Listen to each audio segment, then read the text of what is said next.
Hi, welcome to this week's edition of Blue Talk. Again, John, Dave, myself. We're going to look back over the European Cup matches that were on at the weekend and look forward to the second last round of games in the Pro 12.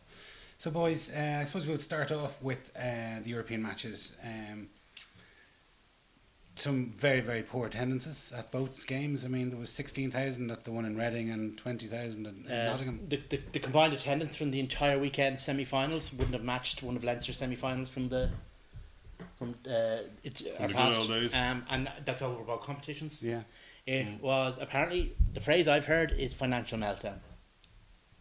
Well, they're going to play the final in Lyon. And it's going to be 50. That's going to be good. 50. Like I saw a picture of the stadium. It's fantastic looking, but it's 58,000 seats in it. Well, it'll still be fantastic looking after the match because there won't be anybody in it messing it up. Do they still have to guarantee us payment? Yeah. 20 million. They're screwed this year. I mean, they're actually going to end up owing. The clubs are actually going to end up owing the EPRC money. They don't care. The TV money. But the TV money, bails them all out, money's not working for them at the moment. TV is very, very unhappy with them. I'm not So surprised. the viewing figures are disastrous. BT Sport. Yeah, viewing figures are disastrous. So they're really, really low. Okay. Sky are getting about 500,000 a weekend for a Pro 12 rugby, right? That's Pro 12 rugby per round. Sorry, no, I don't say Sky. Sorry, Sky. There's about 500,000 viewers per weekend for Pro 12 rugby. So there's 3 games Overall, on per weekend. yeah. In total, about 500,000 viewers. I mean, I don't think they're getting anywhere near 90, or I think they're getting averaging about 90,000 on BT for their European rugby. Very low figures. It's a disaster in France. We've already discussed that. So, who cares? I mean, we're still getting paid. Yeah, we want the tournament to succeed, though, right? I mean, No, I it's the don't European care Cup. if it succeeds or not. I don't care if this tournament succeeds. This tournament is not the European Cup. This tournament is the Oligarchs Cup. Yeah. Well, it's fair the only enough, European but Cup we it's play in. the only Well, one when we this one got, goes yeah. bust, we get another one that's more equitable. I don't think it's going to go that way, though. It'll probably go the other way, if anything. These guys will not be brought back to the table by their, they won't. Not going to turn By the around Shunkers. and admit they're wrong after all the hassle they went through to. They will if it costs them Well- money, and it's costing them money. Whatever It's, about look at Saracens. Sorry, Jason. Look at Saracens. How much money their cost? Apparently, somebody said to me that if they were in France, they'd be in the second division by now because of you're not allowed to run a deficit in France. But eventually that'll happen because the French teams will turn on them because they'll turn on one another. That's what sharks do. If they smell blood in the water, the French teams will say, okay, from now on, if you want to be entered in European competition, you have to be solvent. And that's the end of Saracens. It's the end of a lot of French teams. could be the end of Munster. Could well be, as things We stand. we get on to that later. But like, I mean, basically the idea was that they were going to get rid of all the dross and all the stuff and make it a streamlined, financially successful, money-laden tournament. And they've done Of course. completely the opposite.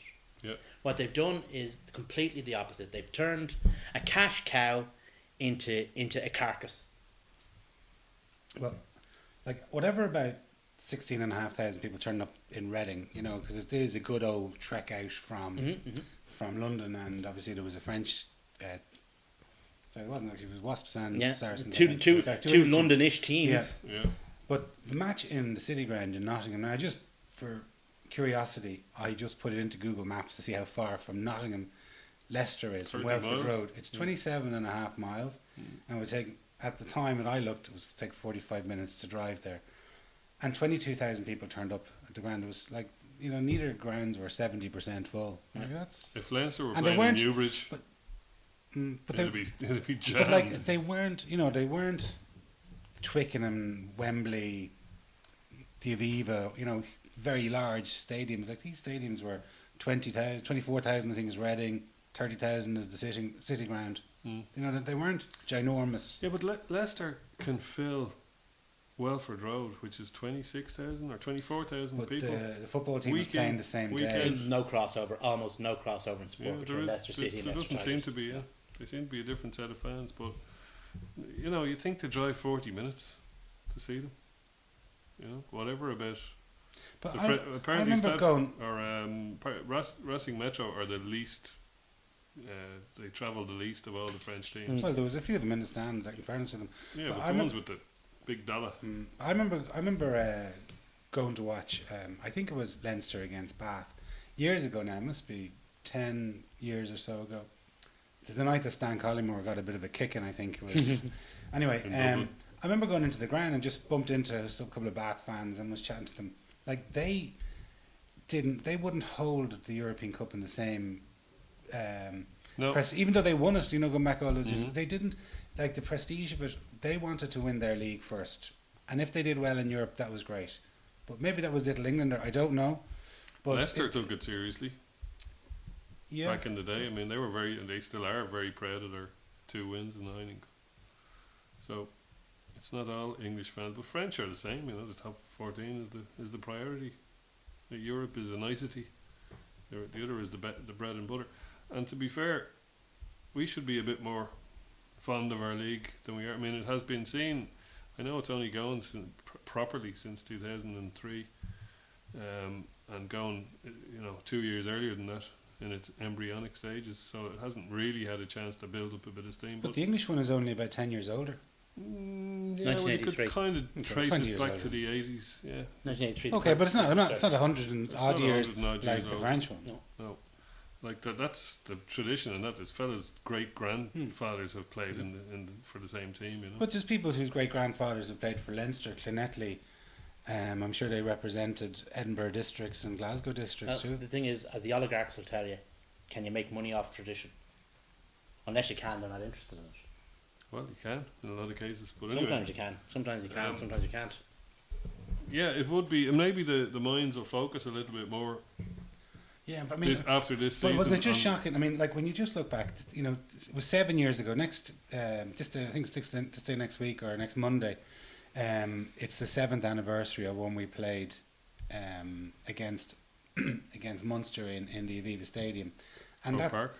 in Croke Park, 82,000 people. But at that same weekend, Leicester played Cardiff in the Millennium Stadium, That's right. and they got a very big crowd Yeah, in they there had a as huge well. crowd. Do you know what I mean? So the combined attendance of both those fixtures was well over 120,000 people. Now you're talking about a combined crowd of about 40,000. Like, it's pretty poor. If that. If that. If that, yeah. People aren't fools. People aren't mugs. Why didn't the Leicester fans travel? Because they know it's a load of shit. That's why they didn't travel. Leicester fans are, people talk about, you're talking about the traditions of rugby. Is there a more traditional club in world Probably not. in English rugby than Leicester? Mhm. Those guys aren't Egypts. They know that they've been sold a pup, and they're not going to pay to go and see the pup as well. So they didn't. I mean, why would you go and see it? I mean, why would you? I mean, they already have the LV Cup. They don't need another make-up tournament. Well, if you think that was bad, the final in Lyon has the 2 sides that have the least travelling fans in the competition. Possibly the most money, but the least travelling fans in the competition. So, unless they put cardboard cutouts in the stadium, they're gonna, it's gonna They look could very, do. very They empty. could do what they did for the game, for the Leicester Racing game, and in every press release lie about the capacity of the ground, because the capacity of they 80% sold out that ground. Did you know that? Which one? The City ground, 80% sellout. If the capacity was 24,000 people, it's not. It's 31,000 people. But Maybe is it like the Rico Arena where there's a different size for concerts and No. no. the seated, the fully The seated, actual seat is 31,000. Basically, what you do is you lie and hope nobody notices. But people notice because people aren't Egypts. Well, you're definitely gonna notice, Dave. Yeah. Yeah. Well, anyway, we shall look forward to in a couple of weeks to see how many people turn up in there. I'm You working got that a- weekend. You had a ticket for it, didn't you? At one stage. I did. Yeah, it's long gone. I had a hotel room booked, the whole lot. Lucky you. Not going now. Well, anyway, turning our attention to this weekend's matches in the Pro 12. We have a big game on Saturday against Ulster. They beat us last time out. Yeah, there. they did. Yeah. We generally have a good record up there, but last time they gave us. They didn't It just was beat us. They beat fair us. We hiding, started yeah. off very well actually in that game, if you recall. We started off really, really well, and And then we didn't score any more points. the wheels came off the wagon big time, and well, we know what the rest of the season. I mean, you can write the story of that. Slightly different this year. Playing better, getting better results. Still not as sure how good we are against the really good teams. Oh, I think we haven't a hope against the. I mean, we stuttered to beat Munster, and we all see How where bad they Munster are. were going. Yeah.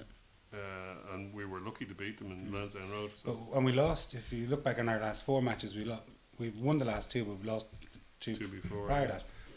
One was against Connacht, one was against Glasgow, like the 2 rivals for the title with us. And They then were we both kind away of, though, and the next two I were know that's both fair at enough, home. but we kind of shored it up then with wins against, as you mentioned, against Munster and then Edinburgh last weekend or the weekend before. But Ulster have a few notable absenteeisms. They have Nick Williams has played his last game for Ulster. He's off got a to dodgy Cardiff shoulder next season. Yeah. He'll be missed. I mean, Tommy Bowes out. Sport. Vian Herbst is not back. Sport is about loves a story about a guy, you know, coming back from the dead, regeneration, reclaiming one's reputation, you know.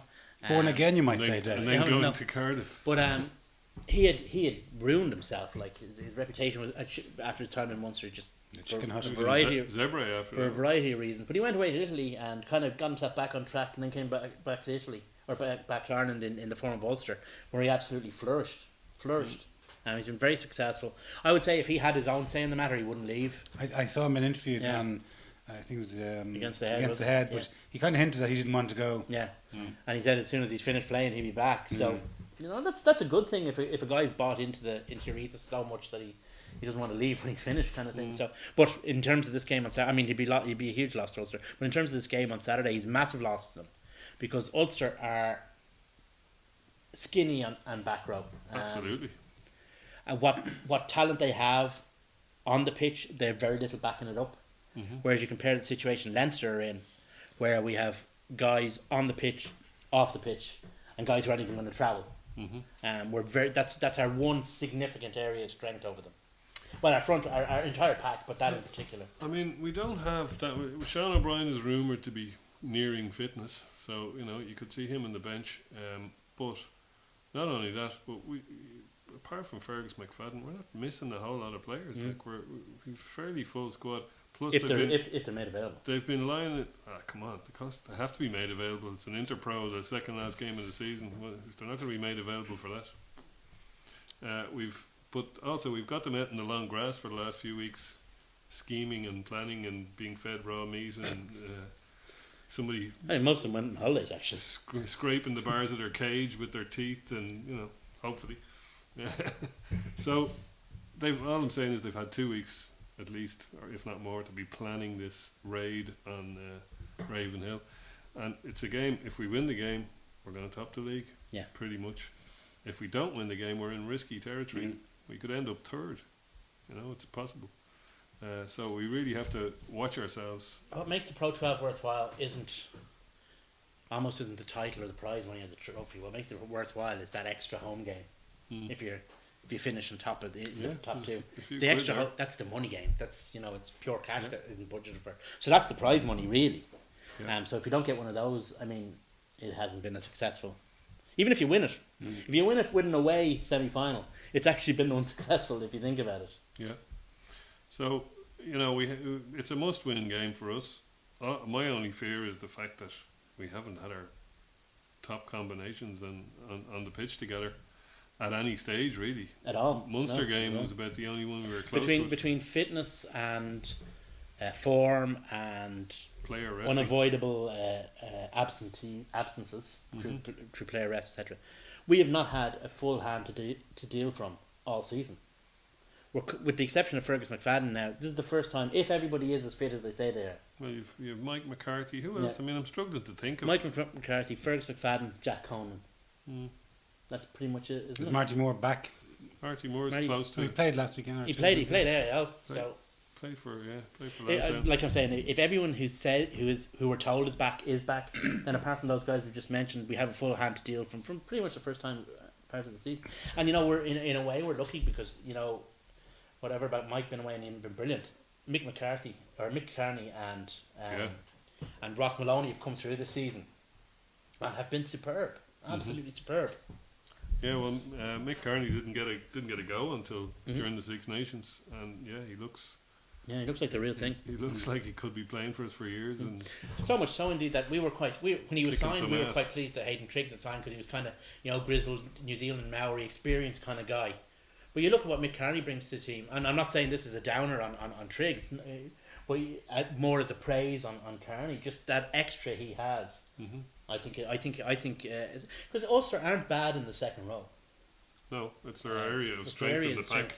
So if we have him in there and Toner in there, that really does offset one of their significant areas. The area where they're the most strength is halfback, And centre as well. but it's also the area where we're probably pretty much strong. Well, Just different numbers. That leads me on to, there's been a bit of debate about who is going to be selected in centre. Like, Luke Fitzgerald played pretty well there last time he was out. Mm-hmm. They rested Ringrose. Yeah. So do you play Ringrose and Teal? He's done that for significant part of, say certainly since Christmas. That's been the number one centre combo. It's been the most selected centre combo. I actually think the best centre combo we've had this season has been Noel Reid and Ben Teo. It's been the most effective. Going forward, yes. Yeah, However, that's true. That's valid. It is very exciting going forward. They actually got a bit of chemistry going, and their offloads between each other, and has been really good. But you'd have to assume that Ben Teo is going to play. He's only got a max of 4 games that he can play for us before he leaves. So it's either you play him with Fitzgerald or, like you say, Reid. I think they move Fitzgerald to the wing and Or they play. I'd have Fitzgerald on the wing, and I'd Ringrose. have Ringrose, and I'm not a big fan of Teo at 12. I prefer him at 13, but you want your best players on the field, Yeah, I think the best. and if having him at 12 is I think that the way you get them selection there, that then the selection that extracts maximum benefit from the players available is Nasiwa and Fitzgerald on the wings, and Teo and Ringrose in the centre. and Dave Kearney on the bench. Dave Kearney on the bench, Noel Reid on the bench. Mm-hmm. It doesn't mean you What about can't. Madigan? Madigan on the bench. You can have 3 backs. You do have that cover if you have those 3 on the bench. Mm-hmm. You don't have a scrum half. Madigan, isn't he good enough to go to the World Cup as a scrum half? Yeah. Yeah, exactly. But that was that's what I said at the time. Well, I definitely have Redden, Madigan, and Dave Kearney as our backs on the bench.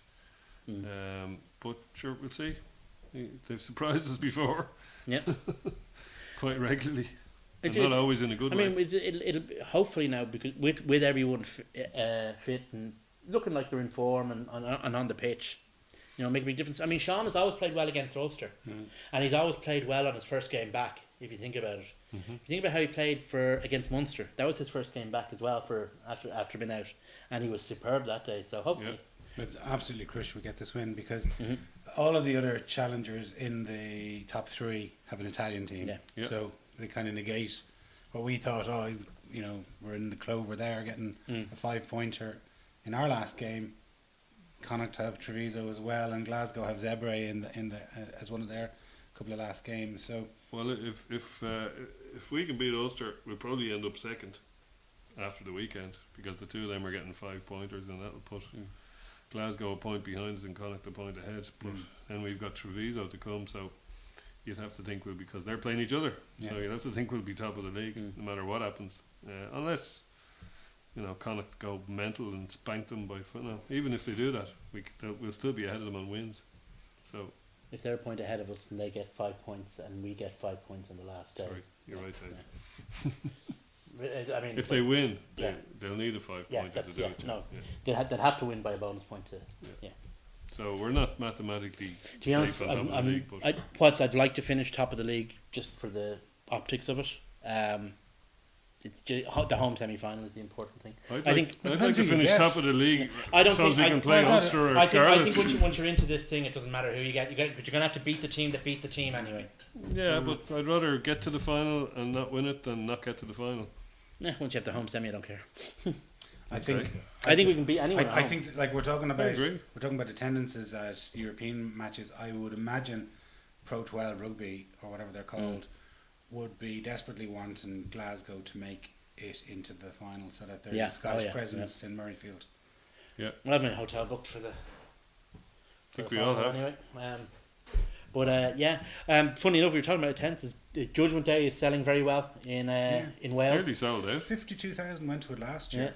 So it seems to Um, be. they're topping 60 but already. the Welsh love their derbies, like their local derbies. Like if you look at the Why attendances, wouldn't I know it's all kind of the attendances are a little bit jimmied within the on the Pro 12 website, but they are significant. They're 5-figure attendances, whereas a lot of the other matches that they play, even if they play a European match, for instance, Ospreys rarely get it into 5 figures at their at Liberty Stadium. There was chatter, unofficial chatter from the Welsh Rugby Union and Regional Rugby Wales about having a second Judgment Day, but this time having 2 Welsh teams and 2 Irish teams. Oh, really?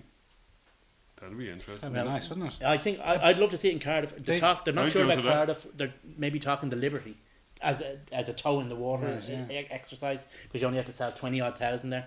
But I'd certainly be up for that. Because of that, yeah. I'd certainly be up for that. They played Cardiff played Leinster. I'd say going back a good few years, maybe 10 more years again, and they played it in the Millennium Yeah, Stadium. yeah. And obviously, the league hadn't really got, but there was about 25,000 people turned Yeah. up at that match. It was at the time a record attendance for the Celtic League. It was only the lower bowl was open, but still, it was a good crowd at the time. It was a big crowd for Cardiff. It was a big crowd for Leinster. And Big our crowd team. for a rugby match at the time. I Yeah, suppose. yeah. It's a tenner a ticket in the Millennium Stadium for Mhm. both matches, so it's a fiver a game if you want to look at it that way. I'd love to go over. Particularly in Cardiff, because Millennium Stadium is great and Cardiff's great on a match day. If you had a kind of those 2 Irish teams, 2 Welsh teams, it'd be brilliant. Like, it'd be brilliant crack. I'd even go over to see the 4 Welsh teams just for the crack Yeah, if I Judgment- wasn't going to Ulster. Yeah, Judgment Day would be a bit of a laugh itself. Like you wouldn't have a problem with it. Wear your Leinster jersey, Yeah. get beaten up. It'd be brilliant. So that turns us to the other match that probably, obviously it's not a title deciding match or even a playoff deciding match, but certainly for European qualification. Munster's match at home to Edinburgh. Must win. A must-win game for them, and for both teams. Well, Must- you have to say must Munster's win. preparation has been excellent. Stop. Can you If you- believe the timing of that announcement with the signing of the Did director? you see about the of mechanics of it? Axel Foley was coming out Sent to do out his, first, his yeah. pre-match presser. This is the first of our build up to the Edinburgh matches. And just before he came in, they handed out the press release with the news about Razzie Erasmus. Talk about a clusterfuck of magnetic proportions.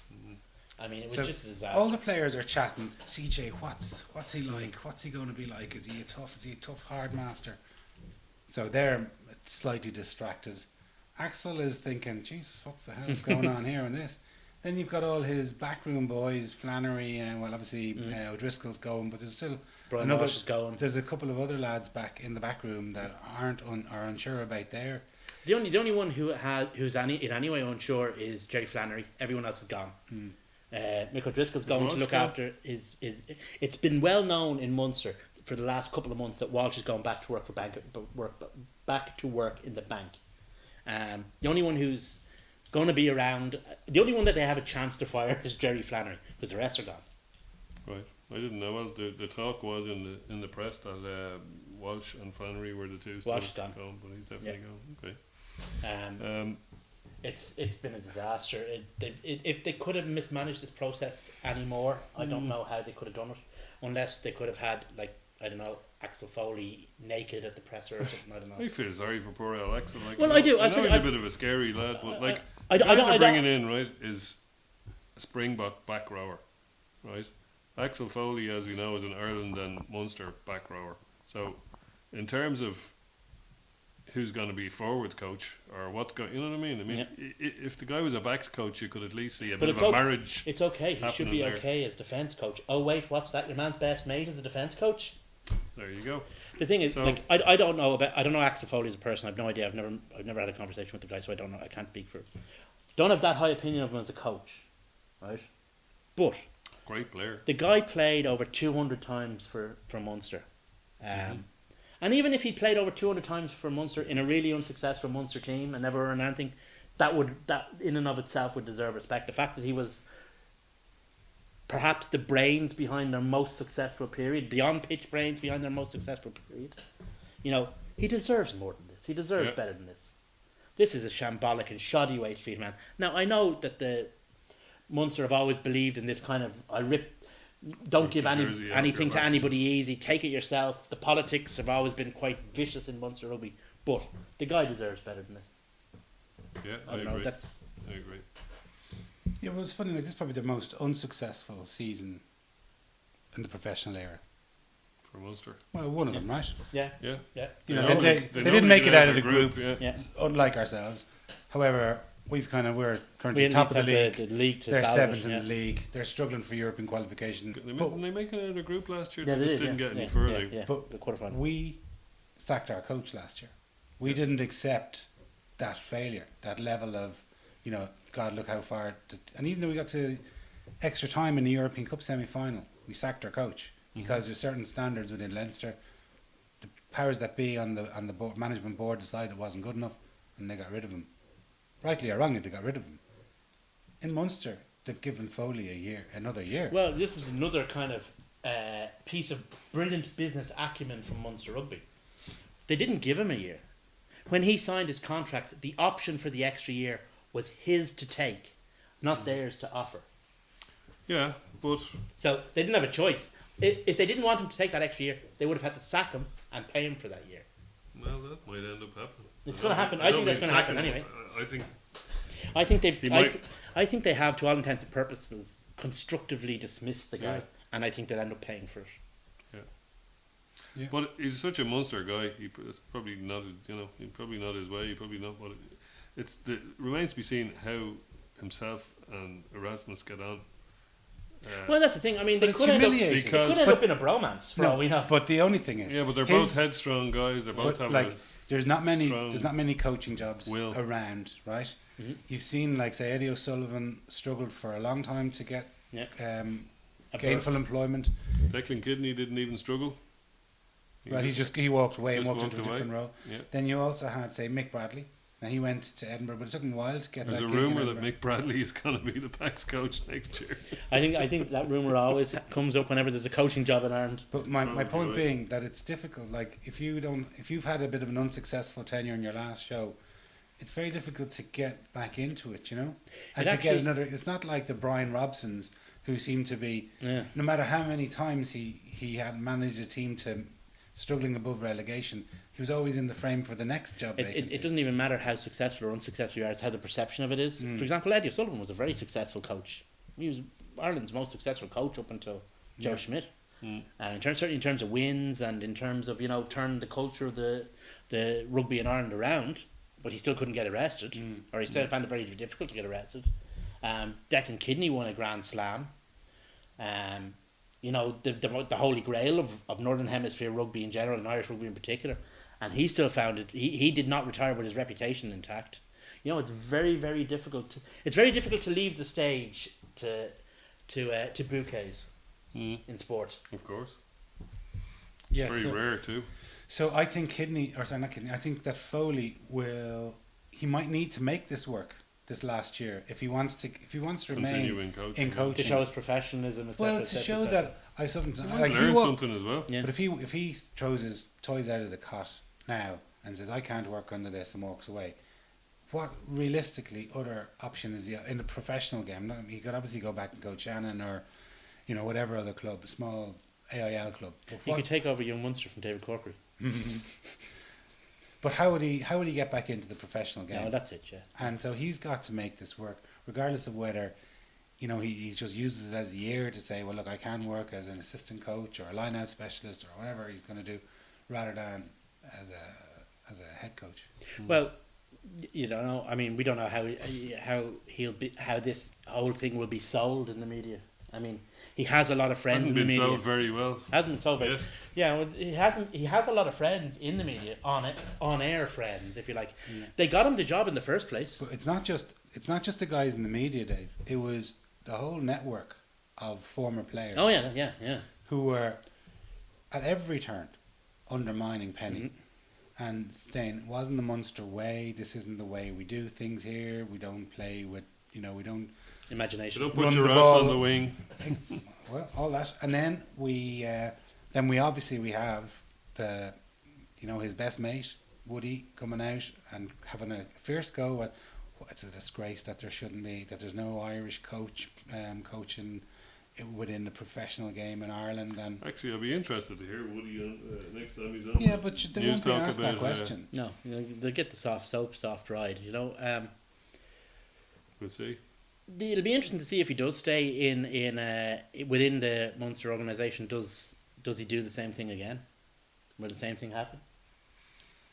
Will Rassie Rasmus be tarred if he isn't successful? Sure, we got rid of Anthony Foley and he was brilliant and he was Irish and he was lovely, and now look, we've got this fella in and we haven't done any better. Maybe the You've got to team give coaches a year or two. maybe the team isn't very good. Well, There's a radical There's idea. some very good players in there. But like yeah, and my point I was going Could to name make, 6 that- starters for Ireland.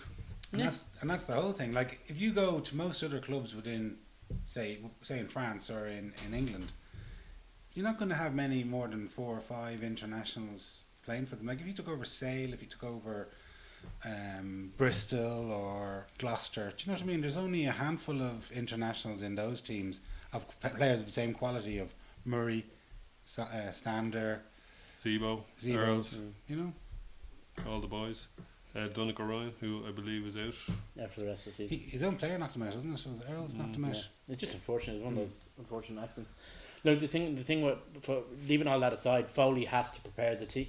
That's the thing. I mean, I started off by saying the preparation for the game against Edinburgh, which is a huge must-win game. It's in Cork. It's in Cork, yeah. Which That's is not great. Which isn't great. They haven't got the best records in Irish Independent Park, as it stands. And Edinburgh have something to play for. Mm-hmm. You know, it's going to be very, very And tough. they're not as a bad. shite team No. either. Edinburgh, they're good, solid. They're not. They're a good defensive team. They've a good scrum. They're not For us to beat them, for us to win, set the world on Fergus fire. in McFadden had attack. to put himself out of rugby for the remainder of the season, Yeah. to all intents and purposes. Yeah. You know, that's what it took. I mean, Fergus McFadden got banned for 3 weeks, but it was 3 weeks for 5 points. Mm-hmm. That was the mathematical equation that worked out in our favour. That's what we had to do to beat Edinburgh. That's the level they're at. So they're not. If Munster aren't really on it, they could find themselves out of it. Yeah. So, in Edinburgh, I'd say would fancy a sneaky Oh, win. they would, yeah. I don't know if they have it in them now. I really. But- I know I was saying But last Munster's week. that- last game is at home to Scarlets. Again, Yeah. not an Not a easy gimme. one. Whereas Edinburgh play Cardiff away. Well, that's good for Munster because they're the 2 chasing teams. Yeah, So, but I no, still it's- think they're- that Edinburgh Cardiff have a are in better. Edinburgh, Are I they? think. Yeah, but it might be. It might be good for Munster. It might be bad for Munster, depending on the other results. Mm. If Edinburgh beat Munster and we say Cardiff lose this weekend, Munster could find themselves in trouble because then Edinburgh are playing But a I think, disinterested. I mean, it's hard enough to get Cardiff interested at the best of times. but for the good of Irish rugby, It was Like before it- I they know turned for all- themselves around, Dave. Yeah. for all of the local rivalry and slagging, for the good of Irish rugby, and you know you want the Irish international players, the 5 or 6 of them playing in the European Cup. Look, we've all They three can of all us. move to Connacht. All 3 of us. Have, Oh, no, I think it might be just 2 of us here, John. all 3 of us have said we wanted 4 Irish teams. I think it in might Europe. be just 2 of us. Okay. Well, all 2 of us have said. No, you see, the thing is, I said it last week. If Munster miss out in Europe, who has to make up the shortfall? The rest of us. So obviously we want them in I Europe. liked your little quote there. What was it? While it's fun to watch Munster trip over their shoelaces, if they fall, they take our wallet down. Yeah, with well, us. that's it. You see, I mean, at the end of the day, it's us that has to pay for their incompetence. It's us that's been paying for that feckin' white elephant in Limerick for the last couple of years. You know, we Us being Irish rugby in us general. being Irish rugby in general. The thing is, if things go wrong in any one province, everyone suffers. If Munster catches if Leinster catches a cold, if Leinster sneezes, Munster catches a cold. Yeah, just to untwist my cliche, and that's the way Irish because it's so interdependent. Yeah. You know, something goes wrong in one province, every other province has to pay for it. Especially now that we are so interlocked. With Connacht been raised up to a similar standard as everyone else. You know. Yeah. Well, I suppose we're now funding, or not we, but the RFU are now officially funding 2 provinces. You know, Yeah. like yeah. Ulster and Leinster, to some degree, are standalones. Okay, I know that there's central contracts, but essentially, like you know, they kind of run with at a certain amount of autonomy, and they can generate their own income. Whereas the IRFU have had to pretty much, I wouldn't say bail out Connacht, but they certainly support them and they've upped their level of funding. And Munster need more funding from the IRFU in order to because they can't generate enough income themselves. Apparently there's a hole in the Munster finance size of 2.5 million, and that's without taking into account the stadium. That's just this year. Yeah, without taking into account the stadium either. But I don't think Leinster or even Ulster are probably the best financial position. I don't think in the lot. anyone's overly healthy at the moment. No, but I don't think anybody is self-sustaining. Like if the IRFU stepped out of the equation, I don't think any of the provinces there was could a survive on point their own. there was a point where they could, Were but being that point funded. has been passed. Yeah. I think the IRFU. I do think the mistake they made is that they haven't invested enough in the professional teams to allow the professional teams make money to go give back to the IRFU. Well, I mean, you look at the attendance say last week, for example. Yeah. Right. I mean, that's a Leinster team that's doing well. against fairly attractive opposition, and the crowd was one of the poorer ones. You've also got to remember that TV deals for our league are not spectacular, and I know we get a guaranteed 20 mil out of Europe. Between all the leagues, all the countries in the league, but So we're that's still 5 million. it's still not a lot. It's still not a huge amount. No, we get the way it's split. Yeah, we get 5 million, even though we've got 4 teams. We're doing a favour to Scotland and Italy, I think. Maybe Italy get less, but I know our Scotland get the same as we do, pretty much, even though they've half the amount of teams. So we're not in a position where, like, the international rugby is funding Leinster as well as Munster and Connacht to some degree. It's just funding us less. You know, we're able to generate our own cash, but not enough to survive. Yeah, but let's just say last week there was 11,000 people at the Edinburgh match. Mhm. This season we've played in the Aviva twice. Mm-hmm. Let's call it that there was 40,000 at each game. That's 80,000 going to 2 matches. So you think of the extra revenue that those generate over playing in front of 10,000 or 11,000, whatever it was, against Edinburgh. Well, we have that option. We have those 2 games that do bring in that amount of money But the through thing the is, turnstile. when Leinster were successful and were being invested in terms of playing staff correctly, Leinster weren't playing in front of 10,000 people week in, week out. Leinster were averaging 14,500 Yeah, week okay. in, week out. Now that's £250,000 per or euros per game in difference in terms of revenue, right? Leinster weren't playing in front of 40,000 in the Aviva. Leinster were playing in front of 51,000 in the Aviva. That's 3 million per match. A full house in the Aviva was worth €3 million to Leinster. Plus, don't forget, in I know, but 2011, if there's a difference of 10,000 or a difference of 3,000 in the RDS, that's not 250 grand. No, what I'm saying is if you I'm talking about Maybe 10, over the difference between 10 over the and course 15. of the season, it's probably Yeah, it is. one We're player's salary. averaging about 10 now. We were averaging about 15. That's the difference. Sorry. in 2011, don't forget as well, we had 2 European knockout games in Lansdowne Road that pretty much sold out against Toulouse and Leicester. So, you know, that threw into the coffers. Well, only to one a of huge those. degree. One of those throws Oh, yeah, into the one of collar. them, yeah. But it does, and because the game has been moved to a larger ground, the revenue to Leinster was enhanced because the ERC used to have that bonus deal where it went from 50-50 to 60-40 if the ground was over a certain size, provided that the minimum to the opposition didn't change. So we were, I mean, again, that's the result of the investment in the team. The team's more successful. You get more bums on seats. You go further in competitions. You get home quarterfinals, which are just pure catch games. But last year, Dave, we got a home quarter final Yeah. and we got a European semi-final. Mhm. You know, okay, we were unlucky to come out of the wrong side of the draw.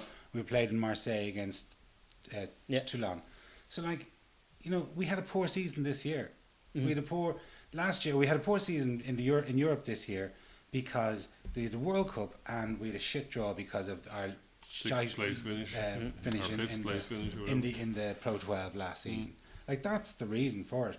When you say, I mean, investing in players, like one of the best players in the world plays or just came back to rejoin us last year. Mm-hmm. You know what I mean? No, no, like, I'm not- like I'm it's not- not like that they're signing a guy from the AIL to play an out. No, I'm not like saying- like for instance, some of the guys in Connacht. No, I'm not saying that, but what I'm saying is there's a big difference between, you know, getting to the quarter final and then going out and spunking away a bunch of money on Brad Thorne, and going to get into the quarter final and promoting somebody from the injured list, which is what we had to do last year. I mean, I often make the point Brad Thorne actually cost Leinster nothing because his first game in the Aviva was a sellout as opposed to its average game.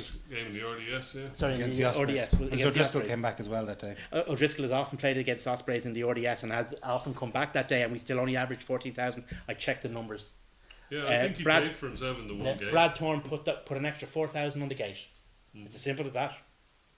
And that's what a star name will do. Now, I'm not saying we go out and sign a rake of them. I only want one. We're not allowed. I only think we need one. You know. Yeah, I agree with you. I mean, that's what we'd all like. Yeah.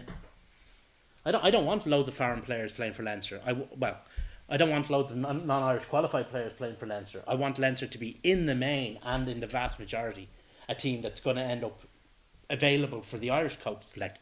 But we do need, and it's the same with Munster, it's the same with Ulster, it's the same with Connacht. We do need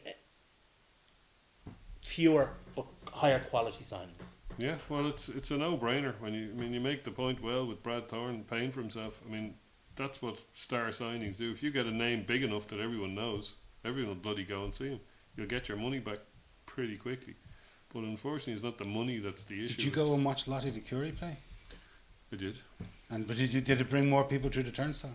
Well, I mean, Curry was on his way out. But he was still a big name player, right? I mean, so was Brad Thorne. He's 36 or 37. Well, yeah, but he's a second row, and wingers don't last into their late 30s as well. I was actually quite excited by Lottie Curie. So was I. I was hoping he was going to be brilliant, and but I was obviously thinking of what he was 5 or 7 years before. I was thinking of what he was 6 months previously, because I watched a certain amount of rugby league, and he's still been quite effective in rugby league. Mm-hmm. Didn't work out for a whole variety of reasons, but he's not a Brad. I mean, Brad Thorne is one of the greatest legends of the game. I mean, Brad Thorne's a Colin Meads, a Willie John McBride figure. He had he had a World Cup medal in his arse pocket when he came to see us. He just won it. It's a different kind of thing. Previous, I mean, if we were to sign a beginning of the same season, yeah. I mean, who would be the equivalent today of a Brad Thorne that you could get? Milner Scudder, I suppose, or somebody like that. Owen Finnegan. Owen Finnegan, yeah. Mellon. Well, he had a World Cup medal as well in his He back did. pocket, He didn't did. He did. didn't polish it regularly enough. Well, no, it was kept clean by all the alcohol. Kept Okay. extra clean. Yeah, I mean, but obviously we all for all of the clubs we want to bring through. I mean, look, Ulster have kind of done it. They've managed to hold on to Pienaar. Pienaar. I mean, like if you read certain journalists in the Irish Times, for instance, you'd believe that every one of the Irish players that was contracted here up to this season was going to leave. But they've all re-signed. That Pienaar was definitely going to France. That Heaslip was going, O'Brien was going, Earls was going, that Zebo was going, that Murray is going. So you can, you know what I mean. You can spin it one way or spin it the other way. The reality is that the IRFU have managed to contract most of the Irish players. A couple have fallen through that maybe weren't really in Joe Schmidt's long-term plans, or certainly Leinster Rugby's long-term plans. For instance, say Madigan here, or the guy that went to Northampton. More. Well, I think Moore was a mistake, to be quite honest with you. Wasps. Like, I mean, you know what I mean? Like that was there was some sort of cock up there. He was a prop. He didn't read the small print. No, I think more. I'd say if he had his time again, he would make the decision he made. But that's great, and it's great having all those Irish players. And like I say, I think it's important. But in order to get over the top, you need to help those Irish players with top quality foreign talent, and talent that is as good as the Irish talent. Yeah, and there's not that much of it. There's not a huge amount of it, and it hasn't been sucked in by England or France. And if you want it, it's expensive. But the thing is, we can offer a really good playing environment to players. If they talk to Ruan Pienaar, right, or if they talk to Issa Nasiwa, but everyone just like, I just have to disagree with you, Joe John. Not everyone is motivated by pounds, shillings, and pence. Like there's far more things. Like you talk about Nick Williams. But this for is what example. I'm going to say. Just let me develop this point. What I'm saying is, if they talk to these guys who played in the Irish system, foreign players who played in the Irish system for a long time, they will realise that actually at the end of their careers they'll earn more, because the Irish system will keep them healthier for longer, so they can play for longer.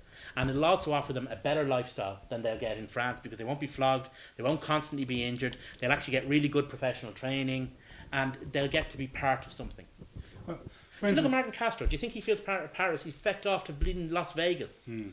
But like, for instance, if you say, just take Doug Howlett, right? He's continued to live here after he's retired. He's got a job in Munster Rugby, and That must be Doug Howlett. he was doing ads on the Sorry, TV Doug. for laser eye treatment. Do you think if Doug Howlett had gone to England that he would? No, God, That he would He'd be on ITV. But no one would know who he was. Do you know what I mean? Yeah. Like he's not a Premiership footballer, so therefore he's a nobody in England. the whole country is talking about Bundy Aki. Mm-hmm. Do you think everybody in England is talking about one of the PC brothers? No, they're not. If they're injured at the weekend, whereas everyone's talking about Bundy Aki. Everybody knows who Bundy Aki is. I mean, the women on Moore Street have an opinion on Bundy Aki at this stage. I mean, and that's what but that's what I was saying about the lifestyle and what it can offer a foreign player. We mightn't be able to compete on money, although actually we can. If you think about it, we can compete on money because It's only one player. So it's only few, one yeah. player. That's what I always say. The French clubs have budgets of 30 odd million, but they have to spend it on 40 guys. We only need one guy. I mean, look at your man PC, for instance, that's up in Northampton. Yeah. And at the time, you know, Two of them. no, sorry, the fullback who signed for Northampton that's going to Ulster. Oh, next year. Pietau. Pietau. Sorry, like Wasps. Wasps. Sorry. At the time, I remember there was I was watching BT Sport, and obviously they're quite jingoistic, and you know, like they were saying, "Oh, I don't care. He might have a contract for Ulster, but they have to sign him, rip up that contract, and keep him." And Lal Delalio, who obviously is Wasps to the core, was going to go, "Well, actually, that's not how it's done around here." And he's got a contract. Wasps are going to honour that contract and let him go. But if you think that you've got He somebody brought his who's brother over. excelling, Big brother. but if someone is excelling at Wasps, one of the best players in their team, got them to a semi-final this year, is going to go to Ulster. Do you know what I mean? If they're not buying fodder. He's a frightening prospect, by the way, for us next year. He really, really is. Yeah, well, let's see. We see Ulster he'll have been sold the lifestyle. So he will. By Is you know, he a Ned Flanders type? I don't know if he's in the Flanders type. There's more to Northern Ireland than just Of course. that kind of stuff. The harp. Well, yeah, Just there's the harp and there's Game of Thrones. So he can be a Ned Flanders type, or he can really, really like tits. But But not both. well, you never. Some of the worst of the former love the latter. But the thing Sammy is, Wilson now. they for can offer him. instance. Well, he was not a man who objected to a well-turned breast. But they can offer a professional lifestyle that clubs in England or France don't. Because, I mean, he's playing with Wasps, right? And he'll have to play this week, he'll have to play next week, he'll have to play the week after. He'd always have to play. Easton Asiwa got a week off. You know, when the Irish players got a week off. We treat our foreign He players... didn't always, though. But we always treat our foreign players really, really well. So you talk to any of them and they say they can't believe the rest periods they get, for example. They're treated very, very well. Rocky Elsom and Easton Asiwa didn't get a lot of They, rest were in there. they did. They got as much rest as they wanted. They just really, really enjoyed playing. Fair enough. Yeah, well, hopefully we will hear of some signings coming through. I'm not sure. I haven't heard much coming through from Leinster recently. No, the thing with Leinster is Leinster never really say anything until they announce everything. Now, the one There thing... hasn't even been any rumours. Yeah, but that's the one thing I'm worried about. The only rumour I've heard is that there's a huge war going on between Leinster and David Nusafora over our academy, and that we won't be allowed to make any signings until we agree to help move some of our academy prospects on. That's the only rumour I've heard, you know, and it's not a very encouraging one. Whether it's true or not is the other Well, that's the thing. question. Well, we'll see. Because it's one of those rumours that's very hard to... If we don't sign any foreign players, you can say, well, that's proof that the rumour was true. Or it's also proof that we weren't trying to sign any foreign players. Who knows? We're supposed to have signed some scrum half as an NIQ, as a project player. Jamie from Gibson New Zealand. Park Jameson Gibson Park. from the Hurricanes. From the Hurricanes. So we see what happens there. I have a cousin living in Wellington. What does he All think the- of him? All the low down on him. He's a bloody good player. Except he doesn't have that accent because he's From from New Zealand. London. And New Zealanders don't talk like that either. That's true. Actually, there's something we didn't mention earlier. New Zealand coach Rob Penny, when he was in Munster, didn't suit their style of play, as you were saying earlier. South African coach should be right up their street. South African forwards coach should buy right into the, CJ Stander fitted in like a hand in a glove. This guy should as well, apart from the fact that he's going to be Yes. feeling a bit awkward when he looks at Anthony Foley's direction. But Yeah, I'm and talking he- about in the style of rugby. It'll keep the fans It was happy. interesting though that just come back to the whole Munster thing again, that That's the what I was CEO doing. turned around and said he's going to be a hands-on Yeah. tracksuit Oh, wearing. He specifically mentioned that he would be coaching the team and picking the team. Yeah, Yeah. like I don't know. I mean, it was. You can say these things to Foley in the There you go. privacy of a boardroom. Well, maybe they were afraid to say it to him in the privacy of a boardroom. Well, here's the thing. I mean, Fitzgerald said that Foley was fully part of the process and had been consulted at every step of the way. And Foley was asked, were you part of the process? And he gave a one-word answer. No. Were you consulted at any part? No. Really? Yeah. Mm. Foley pretty much completely and utterly contradicted Well- everything that Fitzgerald said. Also, I think Foley was rightly pissed off at the fact that here they are in a do or die game at And the he made weekend that in point Cork, as well, yeah. and you know A everybody shiver else is get off the talking pot about. game, as he said. That's the quote. So, you know, that's undermining, not only undermining him personally, but undermining the bloody team. Yeah, but you see, that's the thing. That's what I said it earlier. He was coming out for his thing, and the press department was handing out the press release just as he was coming out. I mean, that's madness. That's really, really bad management. Was Razzie at the press conference, or was it just a press Was who? release? Iman Razzie. the No, director of rugby. he He wasn't. wasn't at it. No. According to Gareth Fitzgerald, Erasmus and Foley have met and discussed things. According to Foley, they've never met. Him and Foley have not been seen in the same room. Just like Superman and Clark Kent. Just like me and Superman. For different reasons, though, Dave. But then, Fitzgerald That's is then from his obviously Marvel trying. universe. Fitzgerald is getting was under a certain amount of criticism himself, even by say from Quinlan, maybe whatever it was a few months ago on Sky Sports. So maybe he's trying to deflect a bit of the attention and a bit of the blame from himself and put it squarely on Foley's shoulders. Isn't that real politics? Maybe. Maybe, yeah. What do you mean, maybe? Don't get Yeah. me started on politics. I think that I don't know. I don't know what they're doing down there. I mean, it's a bit of a shambles. I think the thick of it summed it up. It's an omni shambles. All right, boys. Thanks very much. And thanks a million for watching. Cheers.